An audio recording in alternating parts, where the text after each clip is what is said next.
앞뒤 자유 계신 분들과 함께 인사합시다. 사랑합니다. 축복합니다. 예.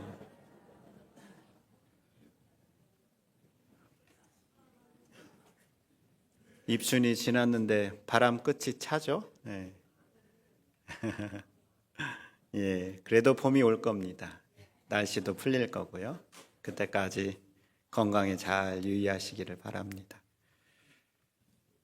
흔히 우리가 아는 말로 10년이면 강산이 변한다 이런 말이 있습니다. 시간의 흐름 속에 변화하는 것을 말하는데 강산의 변화의 주기를 10년이라고 이야기를 하고 있죠. 그러나 요즘 시대로 하면 10년이 뭡니까?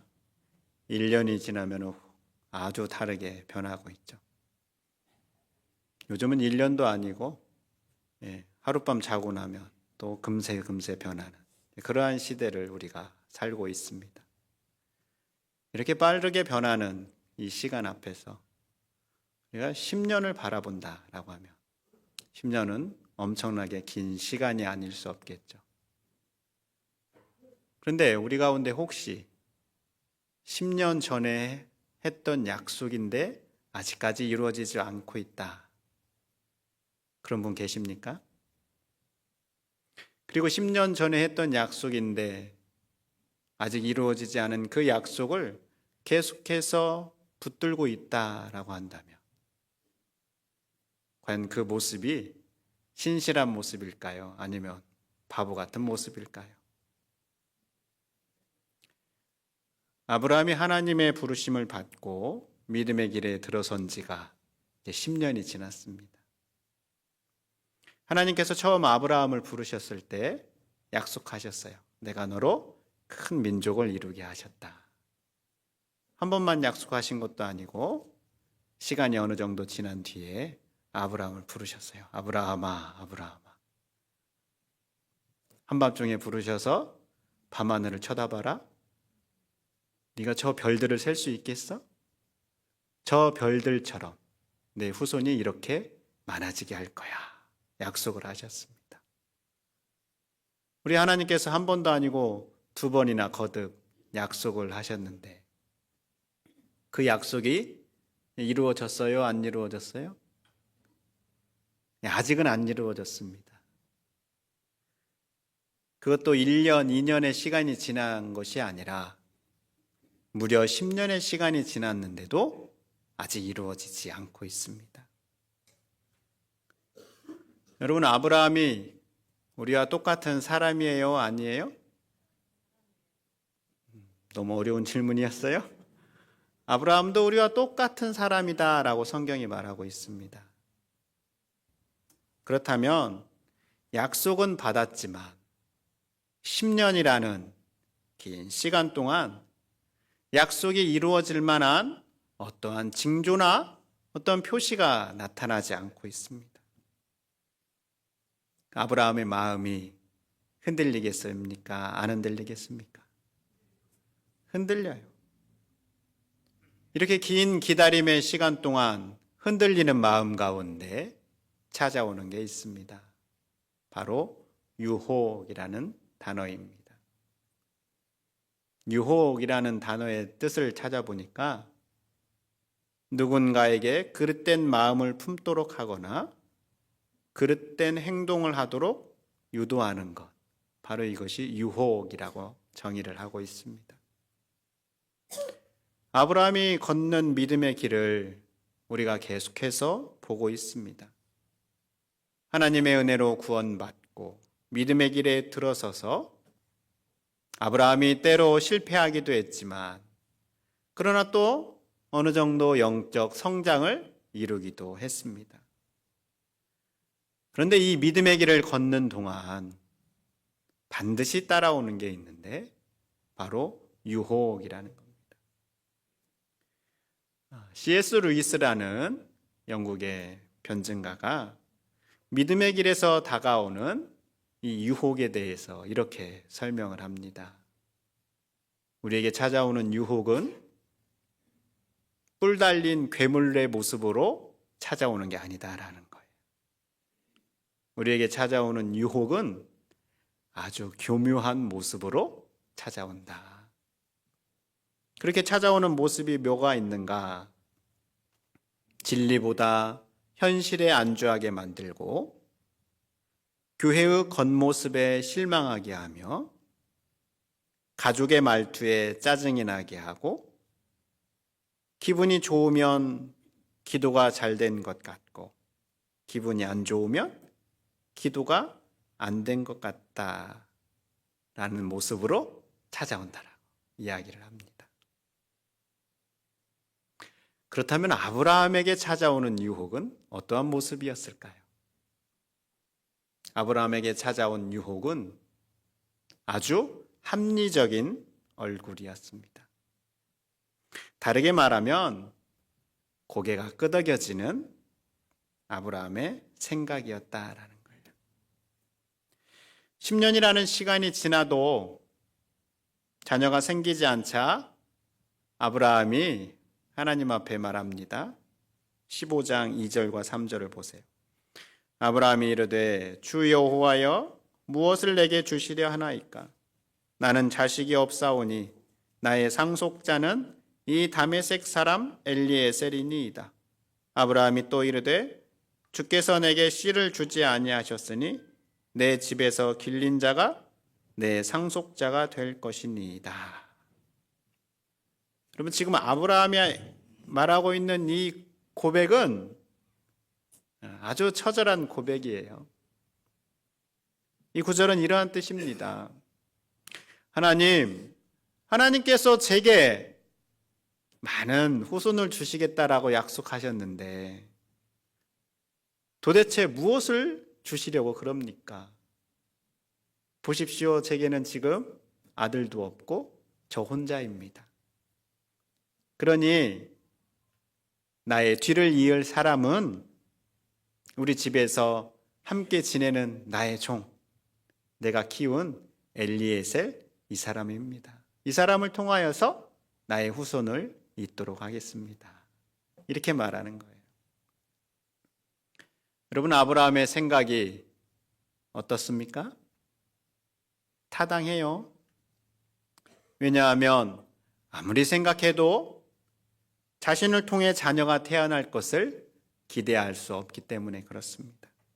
그래서 자신의 생각으로, 자기 계산으로 자기 집안의 종인 엘리에셀을 통하여서 후손을 이으면 되겠다라고 생각한 거예요.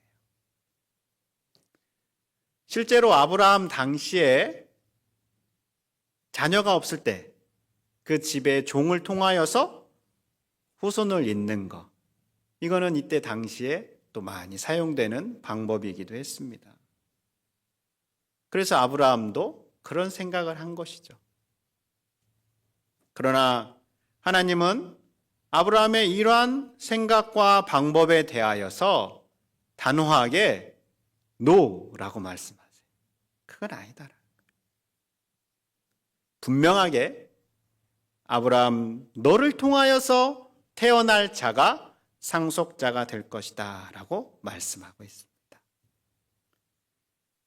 이처럼 아브라함에게 찾아온 유혹은 나름 합리적이고 타당한 생각으로 찾아왔습니다. 아브라함에게 찾아온 유혹을 하나님께서 이렇게 차단하시자 이번에는 그 아내 사라를 통한 유혹이 찾아옵니다. 오늘 우리가 읽은 16장 2절 말씀이에요. 사레가 아브라함에게 이르되 여호와께서 내 출산을 허락하지 아니하셨으니 원하건대 내 여종에게 들어가라.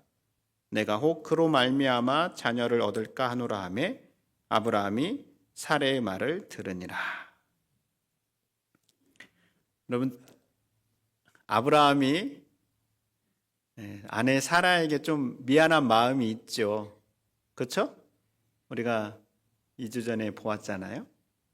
자신의 아내를 누이라고 속여서 애굽 왕 바로 앞에 아내 사라가 큰 일을 겪을 그러한 위험한 지경에 빠진 적이 있었잖아요. 그러니까 아브라함 내 마음 한켠에 아내에 대한 미안한 마음이 있어서 아내의 말을 잘 들어야지라는 생각이 있는 거죠. 그런 마음을 가지고 있는 아브라함에게 아내 사라가 이야기하는 겁니다. 여보, 지금까지 내가 10년이 지났는데 아기를 낳지 못하는 걸 보니까 아무래도 하나님은 나에게 자녀를 주지 않을 것 같아. 그러니까 나보다 더 젊은 내 여종 하갈을 통하여서 아이를 낳도록 하세요. 이렇게 이제 제안을 한 겁니다. 여러분, 아내 사라의 제안이 어떻습니까? 아주 현실적입니다. 자신이 아기를 낳지 못하니까 자신의 여종 하갈을 통하여 아기를 낳는 것. 일견 참으로 좋은 방법처럼 보입니다. 그리고 이러한 방법은 당시에 또 문화적으로도 그렇게 다 통용되는 그러한 방법이었어요. 그리고 아내 사라의 이 방법은 탁월한 선택처럼 보였습니다. 16장 4절 전반부를 보세요. 아브라함이 하갈과 동침하였더니 어떻게 됐어요? 하갈이 임신하매. 아내 사라하고는 아이가 생기지 않았는데 하갈과 동침을 했는데 기다렸다는 듯이 하갈이 임신을 했어요. 아, 하나님의 방법이 이거였나 보다. 그러한 생각이 충분히 들만합니다. 그러나 이것은 철저하게 하나님의 방법이 아니라 아브라함과 사라의 인간적인 방법이었다라는 것을 우리는 계속되는 아브라함의 이야기에서 확인하게 됩니다. 아브라함과 사라의 선택이 잘못된 이유는 하나님의 약속을 잠잠히 기다리는 믿음 대신에 그 약속을 앞당기려는 자신들의 조급함 때문이었습니다. 하나님은 아브라함이 하갈을 낳은 지, 하갈을 통하여 아들을 낳은 지 무려 14년이 지난 시점에서 다시 한번 아브라함을 부르셔서 약속하십니다. 창세기 17장 19절의 말씀이에요. 같이 읽어볼까요? 하나님이 이르시되 아니라 내 아내 사라가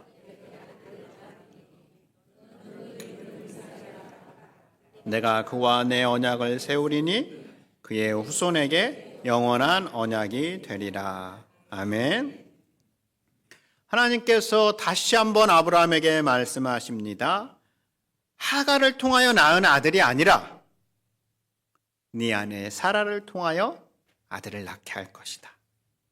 그리고 그 이름까지 이삭이라고 하나님이 정해주셨습니다.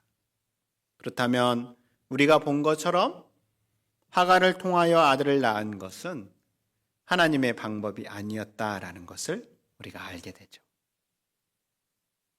하갈을 통하여 아들을 낳은 것, 이것은 다르게 말하면 아브라함과 사라에게 유혹이었고 아브라함과 사라는 그 유혹에 넘어갔다라는 것이죠. 긴 병에 효자 없다라는 말처럼 시간은 참으로 무서운 것입니다. 긴 기다림의 시간은 사람의 마음을 무너지게 합니다. 지난주에 본 것처럼 아브라함이 신앙 성장의 모습을 보여주기도 했지만 하나님의 약속을 받고 무려 24년이라는 긴 시간이 흐르는 동안 하나님의 분명한 약속을 받았음에도 불구하고 어떠한 일도 일어나지 않자 이러한 유혹에 넘어가게 된 것이죠. 그리고 아브라함이 이러한 유혹에 넘어가는 모습은 오늘 우리들에게도 있습니다. 믿음의 길에서 우리도 때로는 실패하기도 하고 때로는 신앙을 성장을 경험하기도 하지만 계속해서 우리에게 유혹이 찾아옵니다. 만일 우리에게 유혹이 없다면 오히려 그게 더 이상한 일입니다. 왜 그럴까요? 악한 영은 할 수만 있으면 믿는 자를 넘어뜨리려고 하기 때문에 그렇습니다. 베드로의 경고를 한번 들어보십시오. 근신하라, 깨어라. 너희 대적 마귀가 우는 사자같이 두루다니며 삼킬 자를 찾나니. 마귀는 우는 사자처럼 삼킬 자를 찾는다라는 거예요. 이 말은 우리를 넘어뜨리기 위해서 마귀가 눈에 불을 켜고 동분서주하고 있다라는 거예요. 근데 믿음의 길을 걷는 동안 내게 아무런 일도 일어나지 않는다. 이러면 우리는 스스로 이렇게 질문해 봐야 됩니다. 마귀가 나에게 신경을 안 써도 될 만큼 내가 영적으로 무너져 있나 보구나. 오늘날에도 여전히 두루 삼킬 자를 찾는 마귀의 유혹은 무엇이 있을까요? 성경은 예수님께서 광야에서 마귀에게 시험을 받는 것을 통하여서 우리가 받을 유혹의 종류를 미리 보여주셨습니다. 첫 번째로는 돌로 떡이 되게 하라라고 마귀가 유혹하죠. 이것은 물질적이고 육체적인 유혹을 뜻합니다. 두 번째로 성전에서 뛰어내리라고 하는 유혹은 정신적인 유혹으로 개인적인 이익과 자만심에 호소하는 유혹입니다. 세 번째, 마귀에게 경배하면 천하만국을 주겠다라는 이 유혹은 하나님의 영광을 인간의 영광으로 바꾸라는 유혹을 뜻합니다. 이렇게 성경은 우리가 당하는 이 유혹이 물질적이고 정신적이고 영적인 유혹임을 보여주고 있습니다.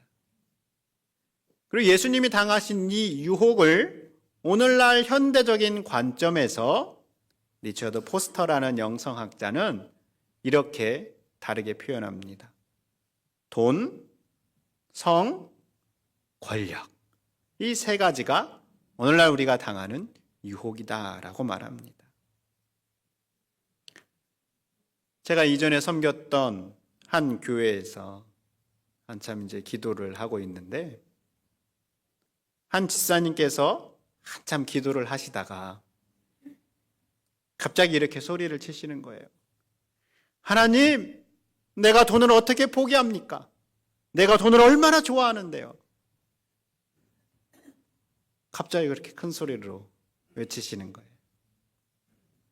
그 내막을 자세하게 알 수는 없지만 집사님의 외침은 그 집사님의 내면에 집사님을 유혹하는 돈의 위력을 분명하게 보여주는 것이었습니다. 돈만이 아니죠. 현실에 안주하고자 하는 유혹, 아브라함이 겪었던 것과 같은 합리성의 유혹, 조금만 더 있다가 해라는 게으름의 유혹, 우리의 본능을 만족시키는 쾌락의 유혹, 우리의 마음 가운데 성령님께서 감동함을 주시는데 계속해서 거부하고자 하는 유혹 등이 우리에게 여전히 있습니다. 이러한 유혹들의 한결같은 특징은 덜 힘들어하는 것을 선택하라는 겁니다. 혹은 우리의 마음을 조급하게 해서 하나님의 약속을 잠잠히 기다리는 것보다 더 빨라 보이는 길을 선택하도록 합니다. 또는 내가 가진 지식과 지혜를 신뢰하게 해서 하나님의 방법보다 내 방법을 선호하게 합니다. 그래서 최종적으로 우리를 다 넘어지게 하려고 하는 것이죠. 혹시 여러분이 현재 겪고 있는 유혹은 어떤 게 있는 것 같습니까? 혹은 이전에 여러분에게 다가왔던 유혹은 무엇이 있었던 것 같습니까? 그리고 그러한 유혹에 대해서 여러분들은 어떻게 반응하시고 대처하셨습니까? 이렇게 믿음의 길에서 자꾸 넘어지게 하는 유혹에 대해서 우리는 어떻게 대처해야 할까요? 먼저 우리가 꼭 기억해야 될 점이 있습니다. 믿음의 길에서 유혹은 반드시 있다라는 걸 인정하는 겁니다. 우리가 인정할 건 인정해야 됩니다. 유혹은 모든 사람에게 찾아오는 거예요. 내가 믿음이 없어서 유혹이 찾아오는 게 아니다라는 거예요. 예수님도 유혹을 받으셨고 믿음의 조상이라고 불리는 아브라함에게도 유혹이 찾아왔습니다. 목사인 저에게도 유혹이 찾아옵니다. 우리 모두에게는 유혹이 끊임없이 찾아온다라는 거예요. 그러니까 나에게는 유혹이 없을 거야 라는 생각을 버리시기 바랍니다. 그리고 내가 깨어있지 못해서, 내가 믿음이 없어서 유혹이 오나 보다, 이런 생각도 하지 마시다라는 거예요. 유혹은 믿음의 길에서 우리가 없애야 될 것이 아니라 분별을 통하여서 반드시 통과해야 할 영적 과정이다라는 겁니다. 그래서 우리에게 찾아오는 이 유혹 앞에 우리가 어떻게 해야 되는가? 우리가 유혹에 넘어져도 하나님은 결코 포기하지 않는다라는 것을 기억해야 됩니다. 우리가 유혹에 대해서 잘 파악하고 대처하면 좋지만 여러분, 우리도 넘어질 때가 있습니다. 그런데 성경을 보십시오. 오늘 성경에서 하나님은 아브라함이 유혹에 넘어졌다고 해서 결코 아브라함을 꾸짖지 않습니다. 아브라함 너 왜 그만큼밖에 안 돼? 라고 꾸중하지도 않으셔요. 오히려 하나님은 그러한 아브라함을 도우십니다. 넘어지는 아브라함의 모습대로 바로 그 자리에서 또 계속해서 아브라함을 이끌어 가고 계십니다. 그러니까 우리가 유혹에 넘어졌다고 해서 세상 무너진 것처럼 낙심하거나 끝장이다라고 생각하지 않아도 된다라는 거예요. 우리가 넘어져도 우리를 포기하지 않고 계속해서 도우시고 이끄시는 하나님을 우리가 기억해야 됩니다. 그러면 하나님께서 넘어진 우리를 다시 일으키시고 우리를 계속 이끌어 가십니다. 그 하나님을 바라보며 인내하며 믿음의 길을 걷는 저와 여러분이 될 수 있기를 바랍니다. 성도 여러분, 우리 모두는 아브라함처럼 믿음의 길을 걸어가고 있습니다. 그리고 그 믿음의 길 걸어가는 동안 여러 유혹을 받습니다. 이렇게 우리가 믿음의 길을 걸어가는 동안 여러 유혹을 받는 것을 보여주는 하나의 그림이 있습니다. 거룩한 등정의 사다리라는 그림인데요. 이 사다리는 믿음의 길, 영적 여정을 보여주는 겁니다. 사다리 위에 걸어가는 사람들은 오늘날 믿음의 사람들을 표현하는 겁니다. 우리 모두는 이 사다리 위에 어느 한 지점에 있습니다. 그리고 여러분 오른쪽 끝에, 이 사다리 끝에는 한 분이 계시는데 바로 예수 그리스도이십니다.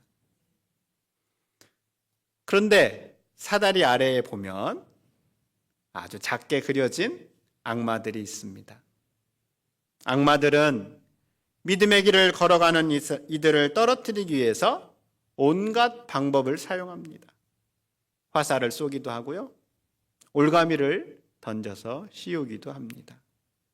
그래서 실제로 어떤 사람은 이 사다리에서 떨어지기도 합니다. 이것이 믿음의 길을 걸어가는 사람들의 모습이에요. 그러나 보십시오. 왼쪽 위에 일군의 사람들이 있어요. 얼굴이 보이는 사람들. 이들은 히브리서에 나온 말씀처럼 우리가 영적 여정을 완주하도록 우리를 응원하는 믿음의 선배들입니다. 그리고 사다리를 보면 혼자 걸어가고 있지 않습니다. 믿음의 길을 걸어가는 동료들이 앞에도 있고 뒤에도 있습니다. 그리고 사다리 끝에서 예수 그리스도께서 우리를 바라보시며 기다리고 계십니다. 그러니 여러분, 믿음의 여정에서 뗄 수 없는 이 유혹이라는 단어가 우리에게 다가올 때마다 기억하십시오. 나에게는 나를 응원하는 믿음의 선배들이 있구나. 그리고 나와 함께 믿음의 길을 걸으며 나를 지지해주는 신앙 공동체가 있구나. 그래서 우리 옆 사람이 참 중요한 겁니다. 그리고 이 길 끝에 예수님께서 믿음의 길을 완주하도록 두 팔 벌려 나를 기다리고 계시구나 라는 걸 기억하시기 바랍니다. 무엇보다 내가 넘어지더라도 나를 포기하지 않고 넘어진 그 자리에서 나를 도우시는 하나님의 손길을 바라보시기 바랍니다. 그러니 우리가 혹 여러 유혹들을 받을 때 성급하게 내 생각으로 결정하려는 유혹, 하나님의 약속을 기다리지 못하고 조급한 유혹, 또 다른 내 생각과 마음 가운데 찾아오는 유혹들마다 나를 도우시는 하나님을 바라보며 믿음의 길을 끝까지 걸어가는 우리 모두가 될 수 있기를 바랍니다. 이러한 우리의 마음을 담아서 이 시간 우리 함께 하나님 앞에 잠시 찬양으로 고백하기 원하는데요.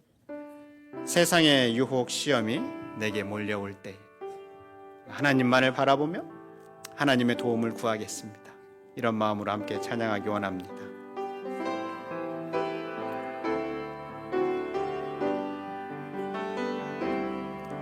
세상의 유혹 시험이 내게 몰려올 때에 나의 힘으론 그것들 모두 이길 수 없네. 거대한 폭풍 가운데 위축된 나의 영혼 어찌할 바를 몰라 헤매이고 있을 때